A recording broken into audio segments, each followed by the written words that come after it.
We're following breaking news out of Portsmouth. That's where a judge has dismissed all but 3 charges against City Councilman Mark Whitaker after less than 2 days of trial. 13 News Now reporter Jacqueline Lee explains why. The judge decided to dismiss 17 of the 20 charges against Portsmouth Councilman Mark Whitaker because of a lack of evidence. After all the eyewitness testimony over the past 2 days, he said there is nothing tying Mark Whitaker specifically to filing fraudulent loan applications and forging checks in 17 of those charges. Justice was done.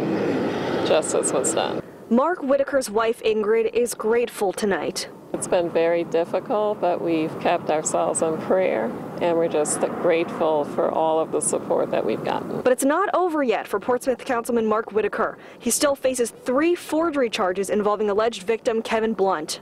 Blunt testified in court earlier this morning. The contractor worked with Whitaker's church, New Bethel Baptist Church, to redevelop a dilapidated apartment complex across the street. But the church ran into money issues and needed $35,000. Blunt said he did not give permission to borrow against his name in his now defunct construction company. However, a loan application and checks were cashed in his name through Whitaker's credit union, New Bethel Federal Credit Union. But Whitaker's brother Philip took the stand, saying he's the one who was involved with the loan application and the checks. Here's father James Whitaker.